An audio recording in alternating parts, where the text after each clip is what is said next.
Thank you very much indeed, everybody, for coming to this session. I'm now mic'd up, I can hear it now. The time will go. If you want to set the timer, because that's a good way to keep me in check. After Hannah Marie's superb presentation and with such pace and vigour, I'm going to feel like a bit of a cart horse in front of you all, but it'll be good. So, what we're going to cover today is governance, risk and compliance, and very much from the point of view of that huge frustration that we all experience, which is getting the board buy-in and getting them to understand how these things aren't just obstacles or barriers to business, that they are genuinely there to be used as business enablers. And so we will go through some of the challenges, we will go through some actionable strategies in order to generate some buy-in, and a couple of quick case studies, and then we'll just wrap up with some of the benefits of that. Now, the thing I have to stress is that to fit all of this into a 25-minute session is just impossible. So I will do my best to pick the particular points that are going to stand out for us. So I'm going to go through a number of fairly obvious things to build up the picture for you.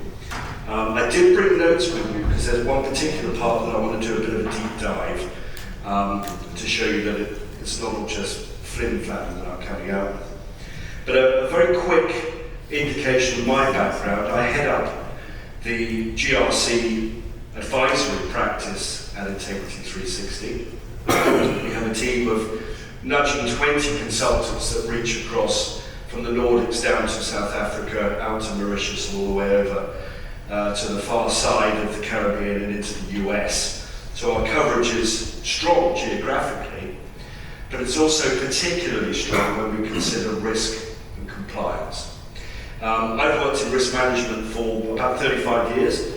I've been working 40 years, and I think demonstration of me being a full dinosaur is that I might be about the only one in the room with a tie on, but I've just clocked one other there. Thank you very much for your help. So anyway, so over the years I've worked in risk management, and it's been all forms of risk management, running from geopolitical risk, counter-terrorism, reputational risk, financial risk, you name it. And it's over the last 20 years that I've been drawn towards the cyber part of all of that, because it is just something that runs everything and is inescapable. And it does feel like entering a bit of a black hole that once you're in, you can never get out. But during the time that I've been working, I have also served 9 years as a kidnap for ransom and a hostage negotiator, including extortive crime.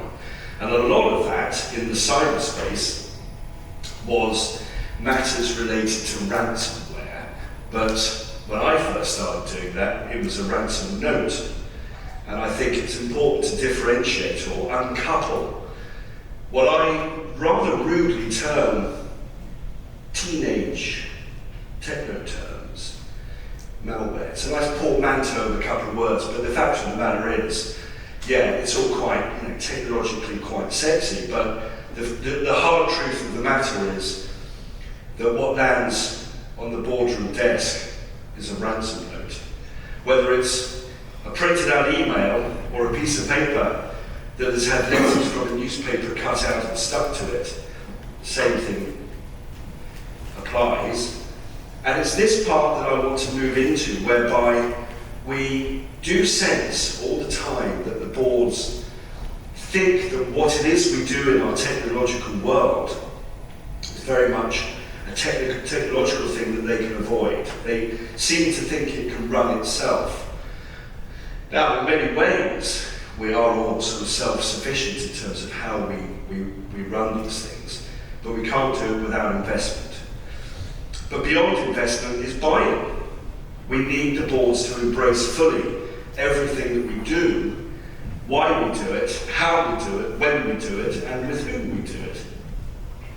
So, the overarching thing here is to try and look at ways in which we can elevate the work that we do in terms of risk and compliance management, and bring it up to board level attention. Now, when I mentioned about extortive crime, one thing I wanted to put behind this relatively brief session is, I don't think privileged is the right word, but I've seen it a million times, is when I've been called to a boardroom in terms of a crisis responder role, and I have sat with the executives and watched them in an incredibly high state of anxiety because they are just experiencing the most brutal audit they could ever even conceive.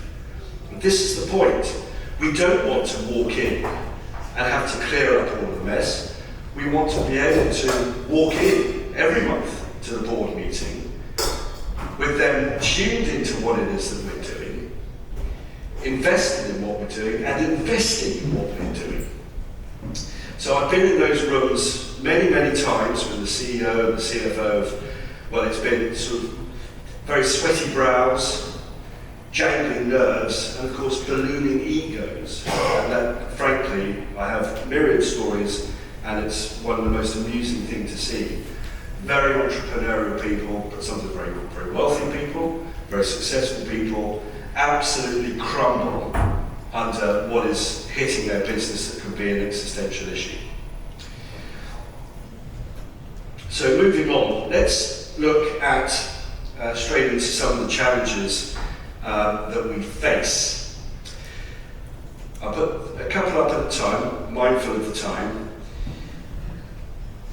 The board often thinks that it's red tape. The board often thinks that it's speed cameras that are there to slow down its progress driving a car, and that it's there to levy fines, generate income for some government body. But in fact, what we know is, using the motoring reference, if you design the controls, whether they're risk controls or compliance controls in a business, shrewdly, like the brakes on a race car, then you will gain competitive edge because those brakes are designed to take you into the corner faster, you brake later, you accelerate quicker, and you're out before the competition. So again, it's switching things around so that they can see how these things genuinely can enable business. There's a lack of awareness of what it is that they're responsible for doing in any case. And I mentioned about the fact that when you go in and they are in this high state of anxiety because they don't know how to make a decision when something's going horribly wrong. And you might have them sitting there like the England back four waiting for an offside decision. Having read that reference there. But the point being that they genuinely sit there like rabbits in the headlights. You all know how it works, you all know how it should be, what the policies should be, the procedures, the processes, and how it should be rehearsed. But did they listen? Of course they did. And now, as I say, they are experiencing the most brutal audit they could have hoped for. They often have competing priorities. They've got other things to do. But anybody who knows how a business runs, any executive will have 5 objectives any given day. Make money, make it faster, save money, save it faster, and manage risk. But when we look at all of the leaders of our businesses, they really do tend to just concentrate on the first 4. We know this. And I had this conversation with 2 people just before lunchtime. They're facing with just the same sort of issue. Cost concerns, yes, they often don't want to spend money on it. But if you've got a business that is looking to go into a new market, a little investment into understanding the compliance requirements or risk management requirements for going into that new territory, whether it's hostile for physical reasons or indeed for legislative reasons. If you go into that new environment and you're aware of the compliance requirements, you can adjust the way you work, the way you're set up, the appearance you give to the hosting government or the hosting companies that you are indeed compliant, and it can speed the pace of access that you can get into that new market. Now, I know you probably know that, but again, this is one of the messages that we really very much need to take up to the board. And one thing that is absolutely battering us all at the moment is regulatory and legislative demand. It is ever present. And I just always think it's like somebody just wants to just justify their job by coming up with legislation that tells us what we're largely doing already. And they'll say specifically, well, this relates to AI. And so we think about Hannah Marie and the AI thing. And when it comes to the kidnap thing, I found this. I used to go to businesses and they'd say, oh yeah, we've got this kidnap for ransom policy, but we've got nothing in the business, no setup, no process that can respond should there be a kidnapping. But what we find time and time again is that any business really actually has 80 to 90% of that as latent capability. And all they need to do is just fold the new concept into the prevailing principles and practices that they've got and not start treating something in isolation. And I really use AI as a prime example. Hannah Marie was saying that it's been around since the 50s. Yeah, it's been creeping in various different ways. Is it flippantly just a more advanced form of Google? Possibly. But it's all about the human element, which I know was looming large this morning in conversations. That if people have clear guidelines on how to use it, and it's understood what the benefits are of its use, then it can be used to its best advantage. But typically we see lots of legislation coming out, and I would strongly urge companies not to think it's a whole new raft of something they've got to deal with, because most of it that they would have done already.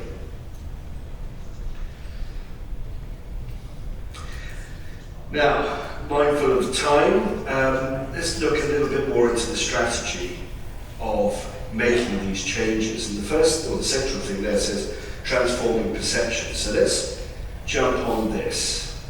And what I've found over the years is what the executive leaders want is something which is in absolutely plain English. The moment something technical comes up, they glaze over. And we've all seen that a million times. And if you were sitting with them at a dinner party or whatever, you would avoid using those terms. You'd put it into plain English. So let's use the same approach in the boardroom and use real-world examples of where if a business hasn't positioned itself properly in the face of the threats that it's running, vis-a-vis risk and compliance management, then what actually is the potential negative impact to that business. The third one there, education and awareness. It's always good to keep them up to date as much as possible. And do it as early as possible, frequently as possible. And one of the objectives behind all of that is that when they understand it, we want them to be champions within the company to raise awareness throughout the rest of their organisation. Because unless that message comes from the top, a lot of people will ignore things. Metrics and reporting, just before I go on. Again, very simple KPIs. Try and work out what a clear description of the business impact should something go wrong, and put it across to them in the sort of thing that when you have the board session, you've got 2 or 3 pages. That's all they want to read. I did a briefing to the CEO of a public utilities company just recently, and I said, how are you reported to on a monthly basis when it comes to cyber risk, compliance and security? And he said, oh yeah, they do report it. And it was 2 lines. I think all he got was 2 lines. And I said, well, okay, what do you do with that? He goes, nothing, I don't even understand what they say. And it was just pointless. Absolutely pointless. And it still happens in a public utility company. Okay, before I get on my soapbox, this is a good enough one as it is.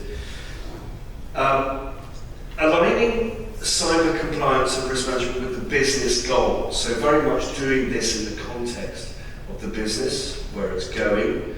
And again, so that could be very easily, clearly understood by the board.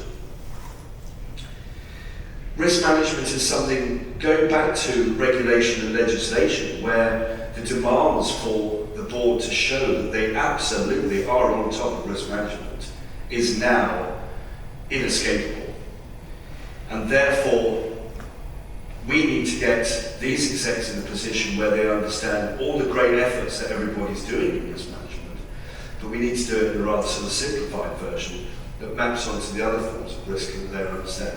They'll very quickly understand commercial and financial risk, legal risk, that sort of thing, where it comes down to pounds, shillings and pence. So let's use the same approach when it comes to cyber. Convincing them that there is a competitive advantage in all of this. I'd love to go into detail on that, but I touched on the brakes of the car, for example, or if it's something to do with export controls. I don't know if any of you come across that with regard to the software that you use around the business, or indeed some of the products that you manufacture. Again, understanding what the rules are can help entry into new markets and be able to navigate those waters ahead of other businesses. And then as an innovation catalyst, and I'll lump that under the AI umbrella, we can move on. In terms of security executive buy-in, engage early and often, keep at them. Use a tailored approach, i.e. absolutely where it hits them hard, so make that messaging really nice and clear, and they will listen. Leverage influences. This is something whereby, because of the way everything cyber has been much more part of our lives, we now know that the proportion of people on any given board is increasing in terms of those that are familiar with anything technical cyber. So therefore, find your champion on the board and use that person as to your best advantage to corroborate the message. And we know that 1 and 1 is definitely 3 when it comes to people putting across a message.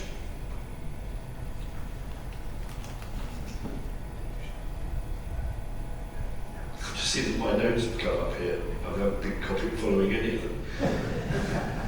Right, okay, leverage influencers and demonstrate quick wins. Absolutely, and we do see these day to day in our work where we do something that makes a difference. Report it, show where it saved money in whatever facet that may be.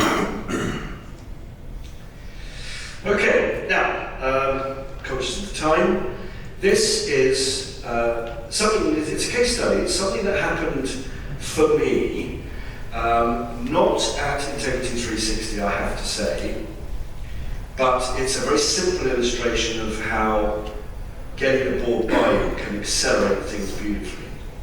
So, I worked for an organisation that was approached by a company because the CEO in that company, and it was a large telecoms company in the Middle East, the CEO said, wow, what risks are we running? We want to elevate our status on the global stage.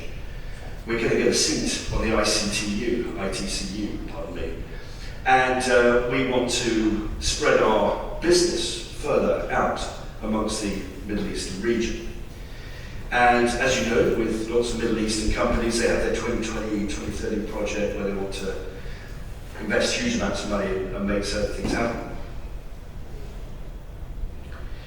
And so the CEO went to the cybersecurity director because it was the whole cyber thing was where they thought the risks might be,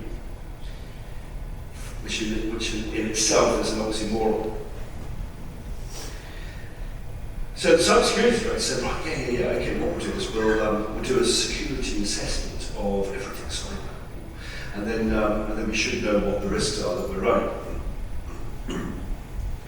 So they commissioned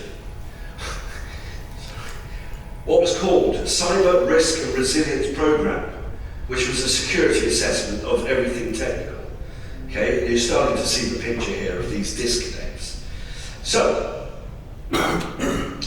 what happened was that a team was assembled and they set to work assessing all these security vulnerabilities, many of which I wouldn't name because I don't have a technical background. 2-3 weeks, the cybersecurity director, who was a most formidable man, he was a very tall ex-general in that country's army, and these are fierce places, and he said to these security consultants, right, what risks are we running? And they went, we're running. And they said, well, what do you mean? You've been at this for 2-3 weeks, why didn't you? They said, well, we're looking at security vulnerabilities. You know. So he went back to the board, obviously got short shrift, and then came back to the company I was working for, big company, and said, we want to know what risk we're running. Your guys are just doing a security assessment. And with my risk background, I don't wish to blow trumpets here, but it was me, and I went over there and I said, right, okay, so what do you want to know? He said, we want to know what risk we're running. And I said, okay, you're doing a security assessment though. He said, yeah, that's right. I said, right, okay, do you have a risk director? Oh yeah. Let's get him or her in. Now, being that particular country, it was a him. And he came in, and we had a conversation about it all, and his eyes lit up, and it was the first time he had been involved in anything cyber. And he was wildly excited about it all, and he and I were starting to have our risk conversation about, what are the threats? Well, there's about 7 or 8. What are the risks? About 6 or 7. And if any of you remember Monty Python's Dinosaur, whereby it was thin at one end, fat in the middle, and thin at the other. The threats we knew very limited in number. The risks we knew were very limited in number, and they were pretty obvious. But what we could do is obviously look at the security bit in the middle and deal with and tackle the vulnerabilities in order to make sure that the risks were mitigated. But what it did mean was, by going through that process, we were able then to take to the board the strategy that we were applying.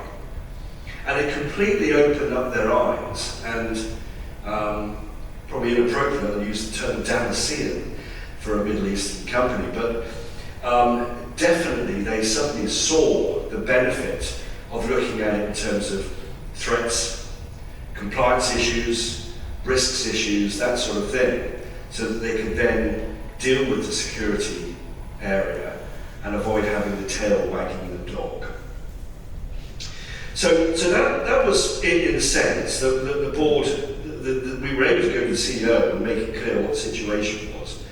And their whole perception of it changed, and the investment changed because they could see how, if they wanted to raise their profile on the global stage, if they wanted to penetrate new markets and expand their own markets, they actually had a strategy and a foundation upon which to do this.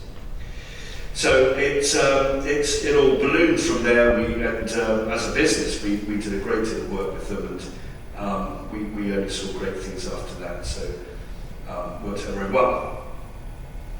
Now, moving on to the next bit. This is just a recap of the points I have covered. There was another business which was divesting itself from its parent company, and the smaller business, the manufacturing company, was turning over around about 9 billion. It was quite sizable, and they had 4,000 or 5,000 people, and they knew that they had about 18 months to go from their point of exit, leaving home, to being a new entity. And they said, right, okay, what we're going to do is we rely heavily on applications, and technology, and cyber, and all that sort of stuff.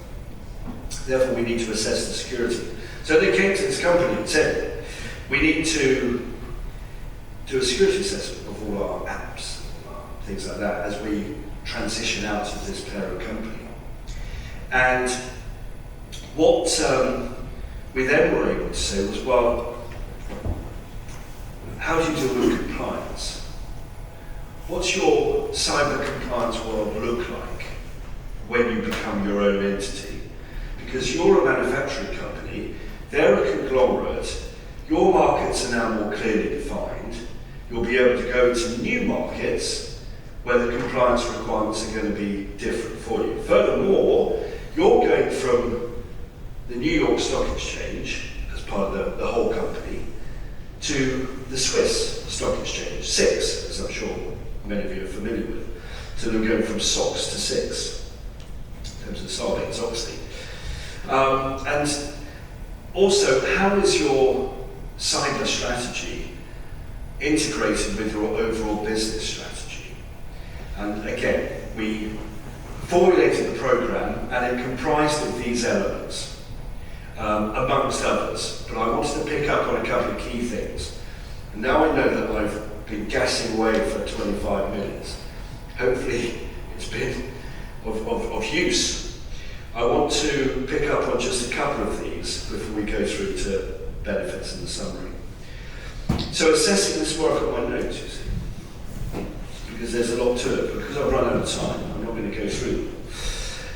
So what we did was we undertook an assessment of the overall cyber governance structure, and there were three particular elements of that that really got them looking at how GRC makes that superb foundation for taking the business on. So we looked at incident response capabilities, and very much we brought in the executives early for early buy-in in a very similar way to what I was saying about that brutal audit, and saying, well, if this happens, what are you going to do? I will confess happily to give quite a kick and sitting in front of the CEO of a PLC turning over 20 billion and just literally pointing my finger and saying, what do you do next? And it's fascinating to hear the response. This is where all egos come into play. It's tremendous fun. Serious at the same time, of course.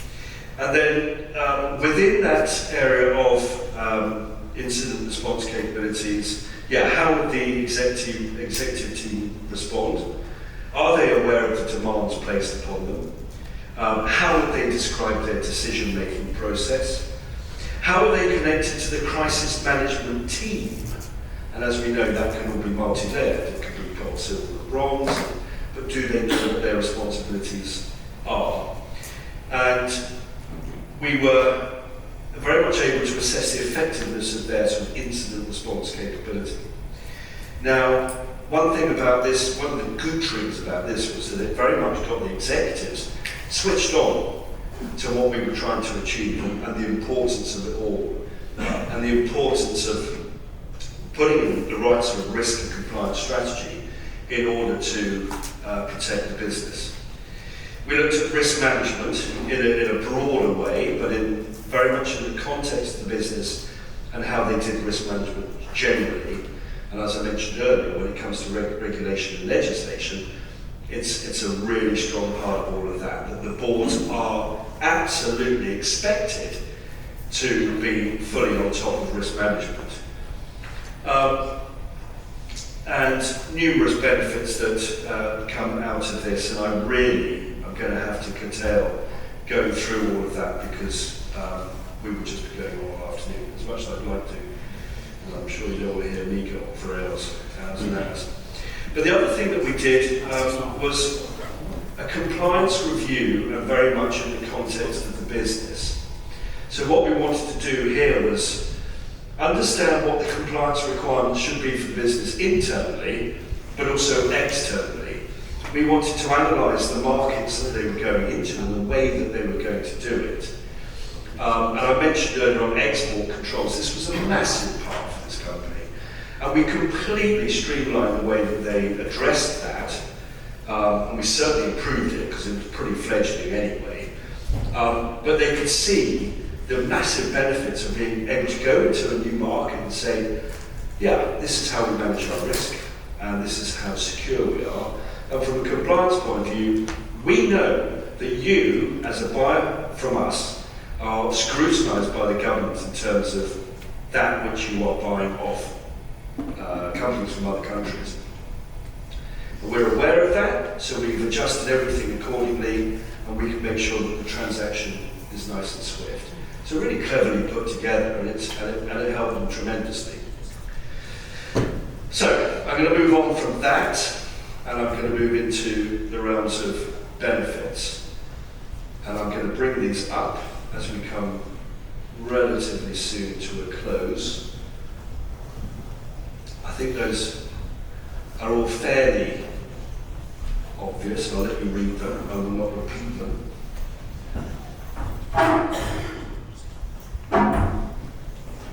And then I'll move on to the statement that doing this requires a strategic approach. I'm going to have to use the word holistic. And we've got to consider all of the different aspects of risk, compliance and security. I spoke about not having the tail wagging the dog. Many of you who know me know that I vehemently am rude about the cybersecurity world, where they've had this tremendously loud and domineering voice for so long. So for me, I'm very much a champion of risk and compliance as a sensible counterbalance to that wonderfully strong voice that we've been hearing for so long. Brilliant bedfellows, but it is a counterbalance, and not to be confused.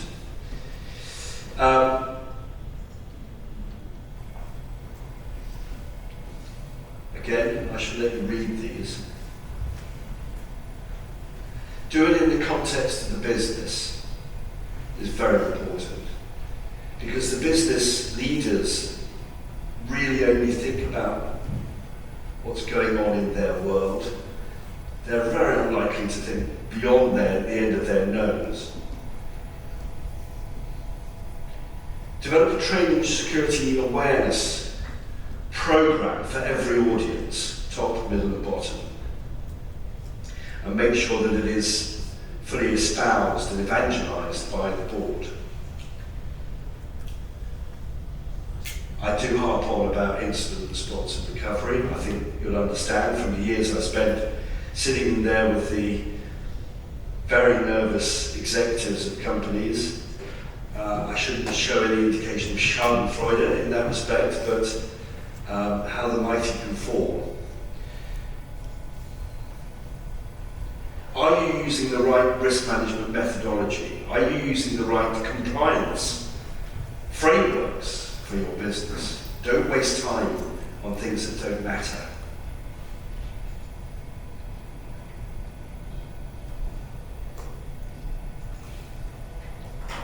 And continuously monitor everything that you do. And I mentioned about quick wins before, but make sure you absolutely capitalize on those.